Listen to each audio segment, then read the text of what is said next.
Hey folks, welcome back to another episode of Tennis Talk. Today we are joined by Ciara Finucane, who nobody probably knows. We exiled her donkeys years ago to America, where she was on a tennis scholarship and is now a coach. Ciara, welcome.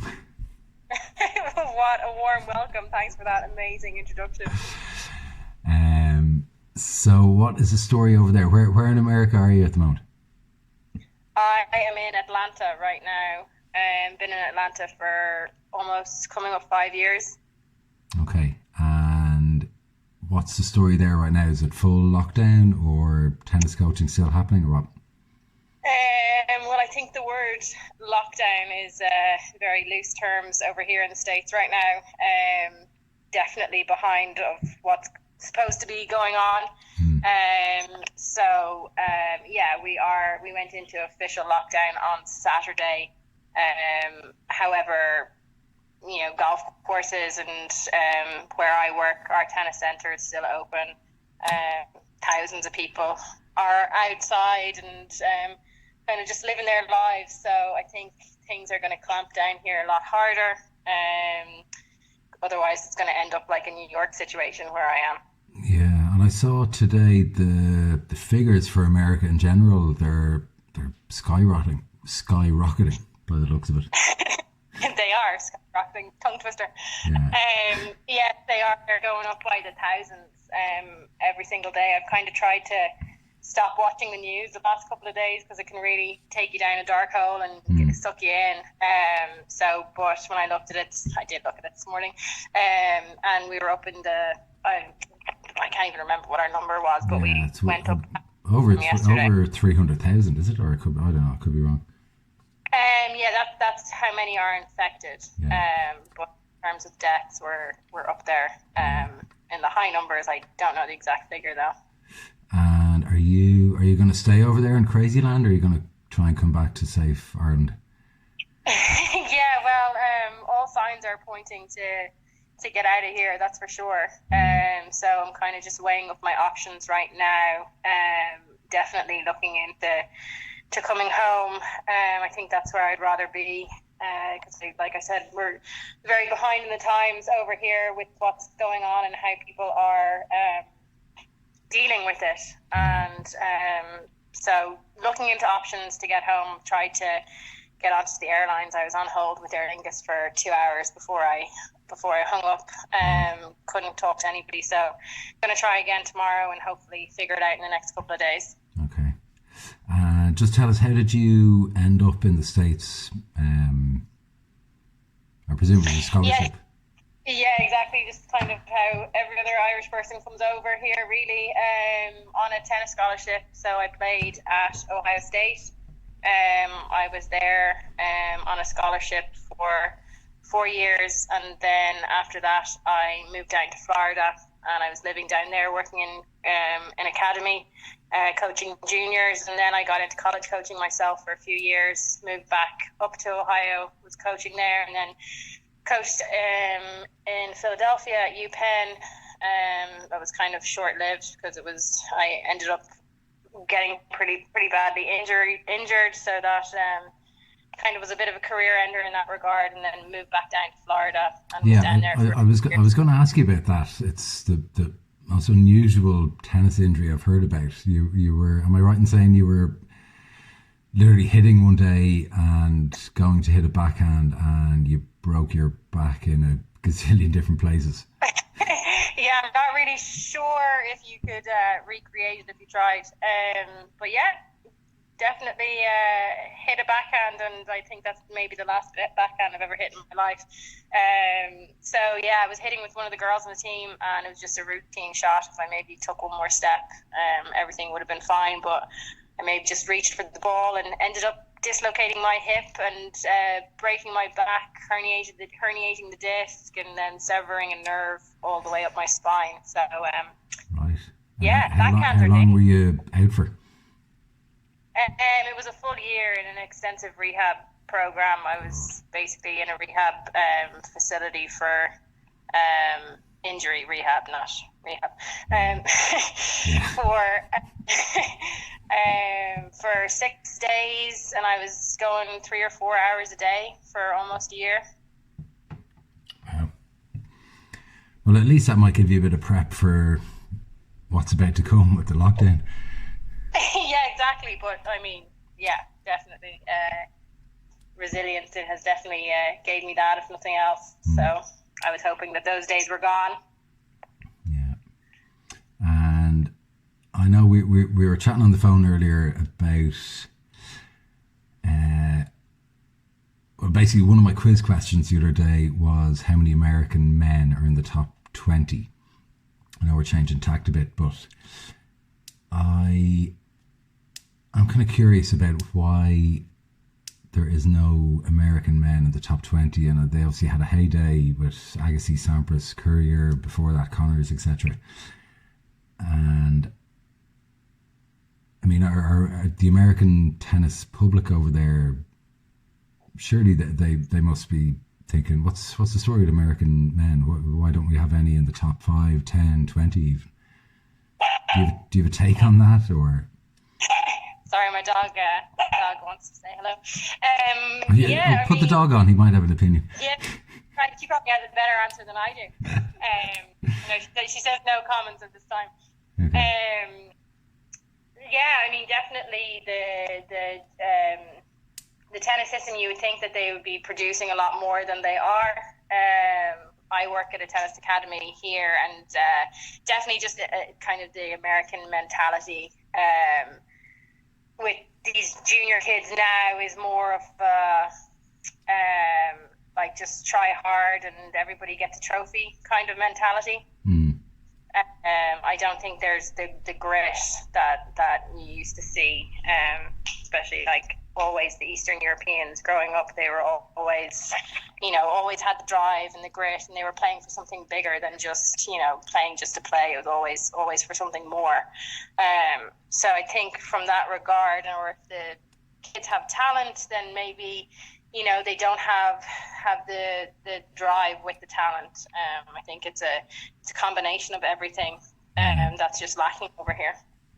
Yeah, because it does seem like the likes of Opelka, Fritz, Tennis Sangren, these guys, Isner maybe as well, if you compare them to Rublev, Kakhanov and Medvedev, like those guys are probably going to be top 5, top 8 in the world in a couple of years, whereas the Americans, I think it just must be a cultural thing. They're just, I know you're friends with some of those guys, so I don't want to offend them. But. I am, but I would imagine, if you're playing in a draw, you'd much rather be coming up against one of the up and coming Americans than you would with any of the up and coming Russian or Eastern European guys. Yeah. Yeah, it's funny because I think America, I could definitely be wrong, but I think America and probably Britain probably pump more money in and maybe have more facilities, coaches and kind of backing behind the players. But, apart from Murray's probably realistically a product of the Spanish system. They're not producing the top guys. So I don't know, my thinking is it must be a cultural thing. I don't know. Yeah, no, I agree with you as well. And I mean, I've worked in all different kinds of academies spread out throughout the country, and I've worked with different various kinds of people. If they're playing college tennis, they want to go pro, or if they're just wanting to go pro without even the college regard. And I've worked in the academies down in Florida. And yeah, it is. You get very few kids who you see that, oh yeah, they've got what it takes, or they're willing to put the work in. They have the talent, but they're also willing to put the hours in, and they're not just trying to get by on their talent alone. They go the extra mile. So finding that over here has definitely been tough to find. Yeah, I remember I was traveling with Stephen Nugent, and we were about 14, 15. We were traveling around Europe playing tournaments with the top English guys, and me and Stevie would be up at the crack of dawn and training all day, and every spare second we had, we were training, and the English lads used to laugh at us. And they're like, lads, what are you doing? It's, it's nothing to do with hard work. It's talented. The most talented will rise to the top. And I didn't pay much heed until years later, now that I actually think about this stuff a bit. And I think that's why some countries, maybe the Eastern Europeans, where it's just a pure fight, like a relentless fight to be the best you can be, and there's no distractions, there's no stopping when you get to 100 in the world or 50 in the world. It's that mentality of, I'm going to just keep, I'm a bit of a fighter since I was a kid, and there's kind of tunnel vision, I suppose. Yeah, I mean, I think that their just perspective on it is different, and it's maybe bred into them obviously at an early age and through their parents or through their coach or something, that maybe know that they want a better life for them or their family. So I mean, if you look at the other side of it, obviously it's a lot of pressure, and being able to make it in this sport is really difficult.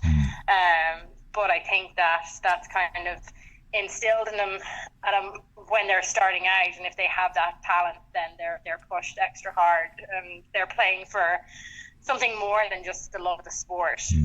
Whether they're playing to move their family over to the States and train here, or they're basically putting all their eggs into the basket of the kids, hoping that maybe they'll make it and be a tennis player and be able to earn some money. But going back to my first point, just over here, the mentality is, if you try hard and you show up, then that's kind of good enough. And everything is more sugar coated over here. Everyone gets a little sticker at the end of the day and go home. Absolutely, a gold star. And I mean, as you did as well, we grew up with the Caseys coaching us, and I mean, I used to every time I would have to go to coaching, I would feel sick, and just knowing that what was waiting for us when we were practicing, and knowing that we were going to be running a bunch, and they were going to be really hard on us, but you just don't really get that over here. And I know things as well at home have mellowed out more, but still, just you don't see that drive. And I think that as a tennis player, either you have it or you don't, and if you have to really force that into the player that you're coaching every single time, well then they just don't have that. And maybe they can be a really great club player or a good college player, but obviously being realistic early on in the process as well is key, so you both have the same goals. Yeah, I think the likes of Paul Casey, if this podcast and this lockdown continues for a long time, he'll probably come up in conversation a fair bit. Hopefully I'll get him on the show, but I definitely think, from what I hear from the parents, the kids, coaches, we need a bit more, if we are going to try and build up that group of kids who might pyramid out into producing a couple of pros. Like, we're probably quite a soft nation culturally now as well, but people like Paul Casey, Mick Nuge, they did push us. There was no sugarcoating. It was tough work. It was definitely tough work, and I would dread it. But then when I would get done, I'd be like, okay, I can't wait to go back tomorrow. I'd be like this just vicious cycle. But then it's as an adult now, it's so much more than tennis. And I always say this to Paul, and like a kind of like all the determination or tough exterior that I have, I do owe a lot of it to him, because he kind of didn't take any crap and didn't allow any excuses. And if you're going to show up, you just show up and you get it done, and you don't complain, and you don't just kind of half-ass what you're there for. So definitely, I think that it goes beyond just the tennis court, and you take those things with you onto your life afterwards, and take it to whatever career path you're doing. It definitely shapes you. Yeah, yeah. I'd love to get together with all the people who went through the Casey camp, because I think they've Sure. all I think they've all done very very well in life, and I know there's a lot more going on in your teenage years, but I think being a tennis player, and especially working with somebody like Paul, definitely gives you a big grounding to go into college and go into adult life, and be I suppose for want of a better word, a kind of powerful person within yourself, if you know what I mean. Yeah, definitely. I mean, he's always one of the. If I'm ever asked like who my role models are, and he's up there as one of mine. And as much as I've hated him and I've cursed him and I've just wished horrible things on him, at the time I've gone back and I've told him how thankful I was, and glad that we've come out the other side. Were you? I'm going to go off on a tangent now, but were you in the Casey camp that day where, you know, we used to arrive on a Saturday morning, 9 o'clock, and train till 5 or 6? That day when Paul and Connor, and I don't know if Owen was there, Bill Doyle, the trainer, etc.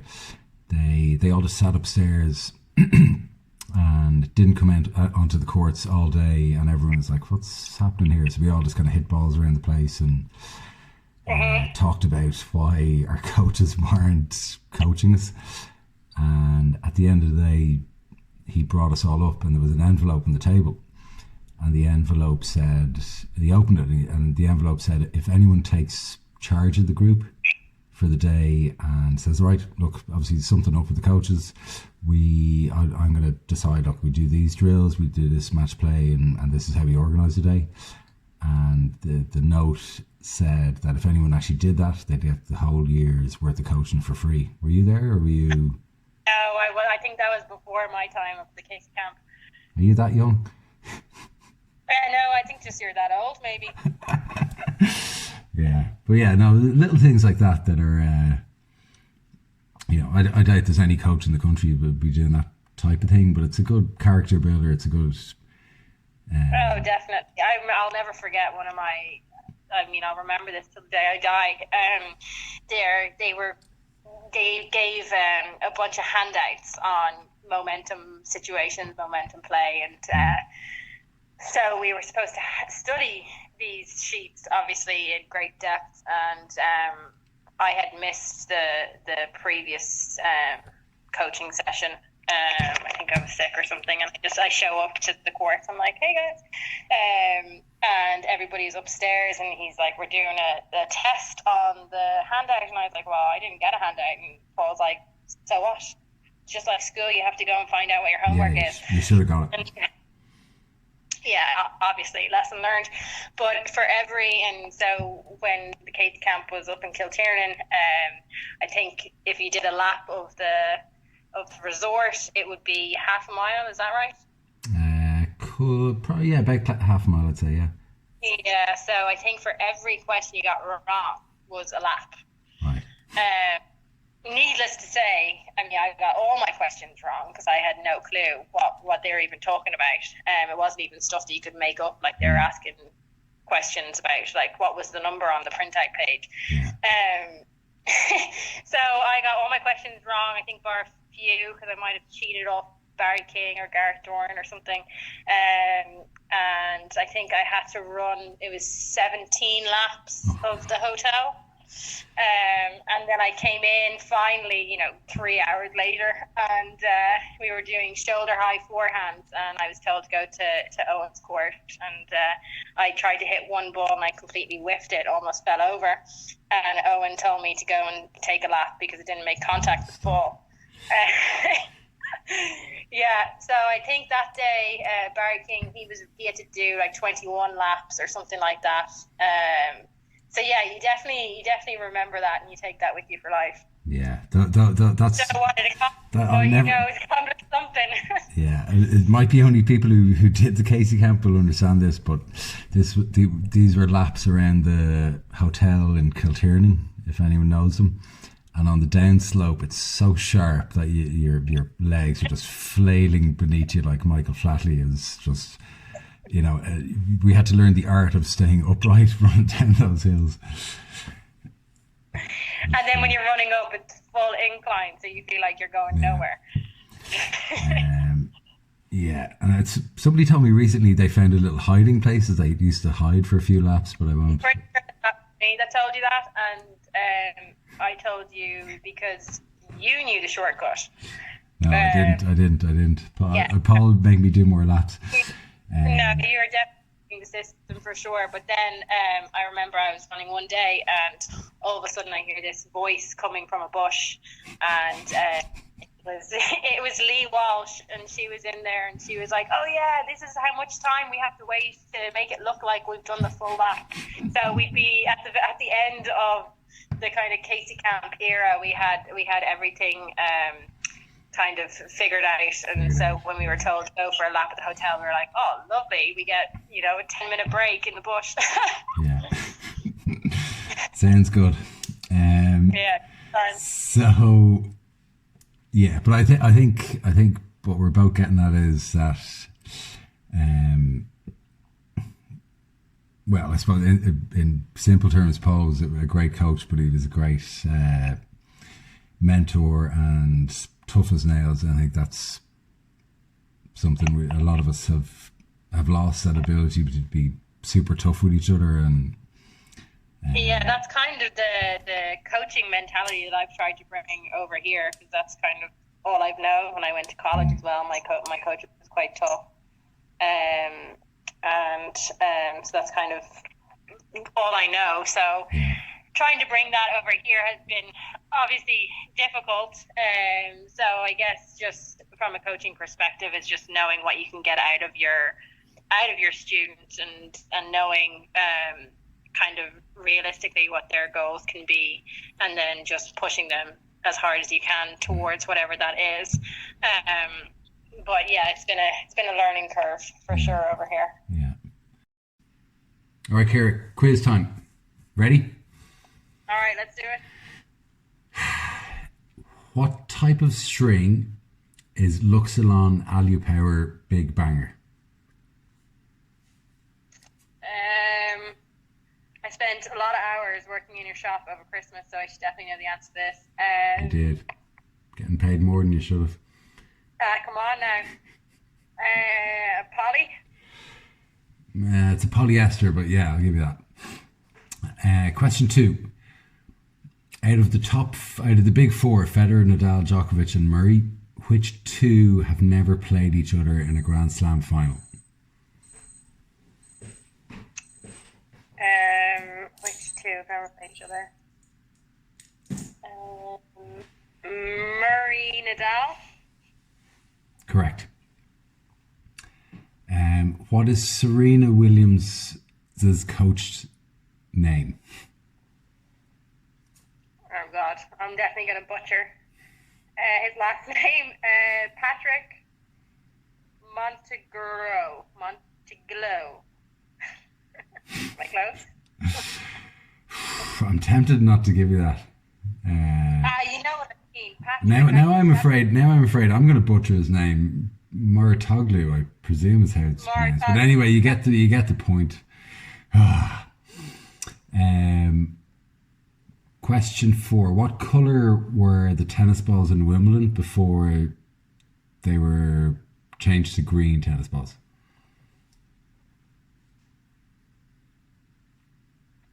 Green tennis balls? Do you not think they're yellow? Sorry, yellow.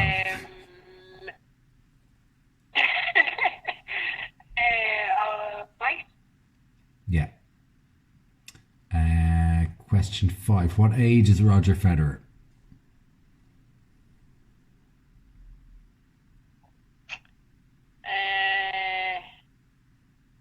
He's not 40 yet. 39? No, 38. Oh. He's as young as me, Ciara. All right. Question 6. Sharapova, her net worth is either 200 million, 300 million, or 400 million. God, she's wealthy, whatever the answer is. God, I'm going to say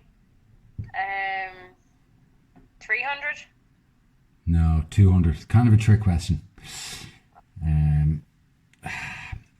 Question 7. What male tennis player in the modern era has the longest winning streak of matches?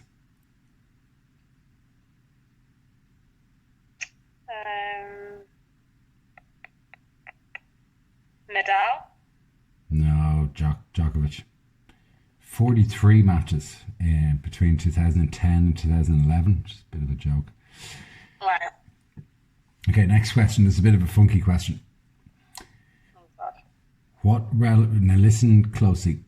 What relevance does the French word for egg have for the scoring system of tennis? What relevance does the French word for egg have for scoring?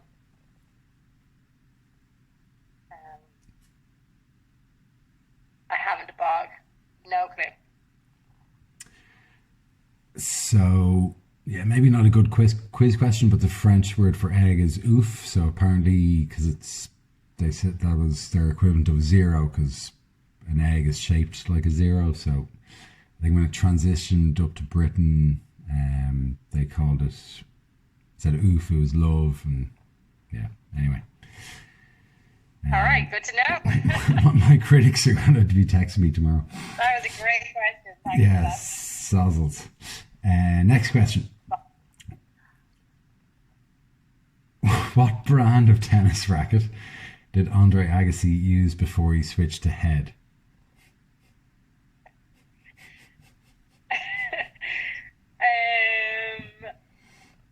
What tennis racket did he use? You might be too young for this. No. No, well, I am probably too young, to be fair. Just kidding. It begins with a D. I want to say Diodora, but I know that's not right. Is it? It's not Dunlop. Danae, is that it? Oh God. Am I right? I don't even want to give you that. Danae. Donne. Flute. I'm going to have to go through all these questions tomorrow and see how many you got. Last question. Where is Alexander Bublik from? Where is he from? He is Russian. Good one, because he plays Davis Cup for Kazakhstan. I thought that might be a trick one. Yeah, no, I knew that. Right. Okay. Yeah. Let's let's stop annoying people with our banter. Ciara, thanks for joining us. All right, Dave. And Thanks for having stay in America. Don't come back. Cheers. Will do. Thanks. Bye. Bye.